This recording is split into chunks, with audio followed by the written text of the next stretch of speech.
Well, the stock market has been on the brink of correction amid the market sell-off. Our next guest says the market is in the ballpark of a bounce, and we're certainly seeing that playing out this morning. Joining us now with more, Keith Lerner, Truist Co-Chief Investment Officer and Chief Market Strategist. Keith, always a pleasure to speak with you. So walk me through the market reaction that we are seeing, a huge lift to the upside off the back of this slightly softer than expected inflation print. Does the market think that today's inflation numbers mean that the Fed can be more dovish?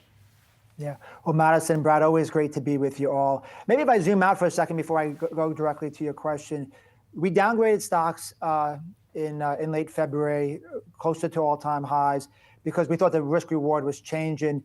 And then yesterday, when the market was down about 600 points, we were down almost 10%.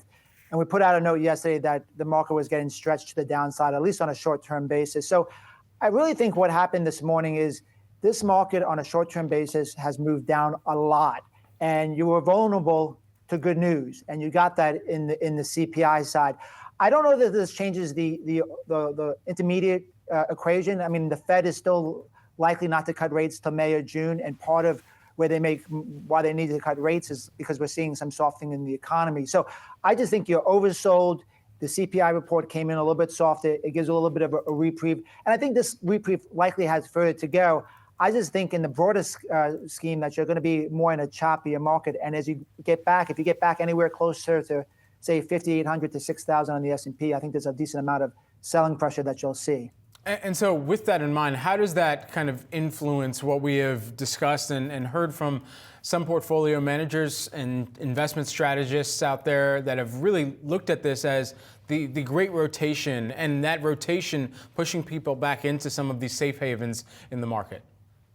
Yeah, well, I think time frames really matter. On a short-term basis, I think what you'll likely see is a rotation out of some of those defensive areas and probably into some of the areas that are hit the hardest. So, like this morning, you're seeing small caps up, you're seeing technology get a bid. So I think that reprieve likely has some further to go.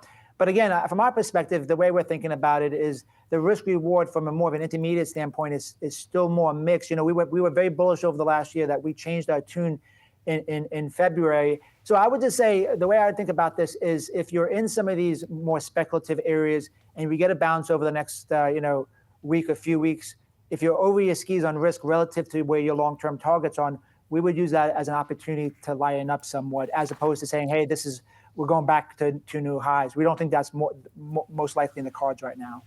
How are you thinking about and answering questions to clients about when to get back in, when we might be at a bottom that is just too cheap to ignore in this market?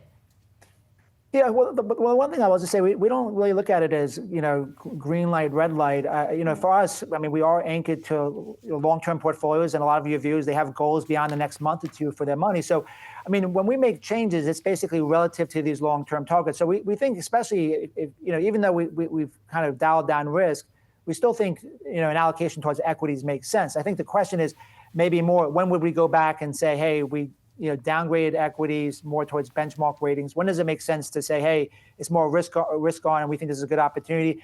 And I would say, I think there's a couple components. One, we've had a nice correction in price. There's also a time component that typically when you have a corrective period, it takes several weeks to several months to kind of work through. I think we also need to get through these next couple of months and actually closer to the next earnings cycle as well. So I think maybe a little bit lower prices and actually, giving it some time to digest and getting through some of the more challenging aspects of the current administration's policies. I think there is a setup that later this year that the market, instead of focusing on all the perceived negative as far as tariffs, you may start to focus more on tax extensions and deregulation later in the year. But again, I just think that there's a kind of a time element that we're still going to be waiting. And I can't pinpoint that exact time. We'll know it when we see it. We're just not there yet. In a clip that we played to start off the show, Keith, you heard the president saying that he doesn't see a recession. Is there something that the president is ignoring with regard to the implications and the ramifications, I should say, from some of the tariff policy and the tit for tat that's now playing out as some of these tariffs go into action, whether that be targeted towards Canada, Mexico, whether that be targeted towards the EU, whether that be targeted towards China? We've kind of, picked every different area of the world to go after fairer trade deals. But in the interim, it seems like the market is trying to best get its head around what a recession might look like. Yeah, it's interesting.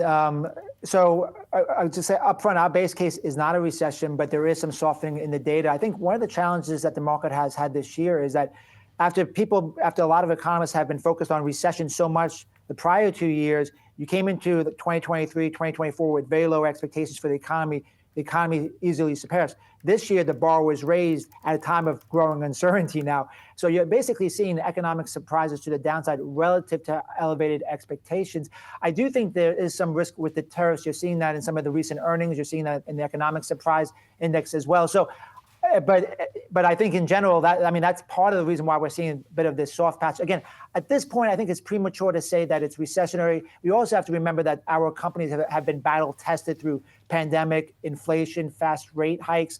So I just think the risk is that more of a slowdown relative to these high expectations, and that's why the market had been selling off prior to today's kind of bounce.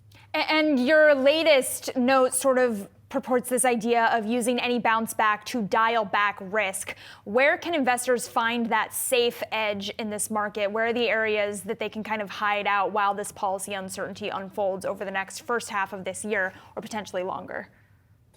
Well, I think one of the main areas is, again, if you have a 50-50 portfolio and you were at 60% and your real target's closer to 50, I'd be closer to 50, number one. The other area is, plain old boring cash. I mean, cash is still earning, a decent amount, and it provides flexibility and optionality as we have different disruptions during the year. I mean, we still would focus on large caps, followed by mid caps. We're less favorable on small caps, even though I recognize short-term small caps may have more of a bounce here short-term because they're down 15%. And then on the fixed income side, we're still focused on high quality.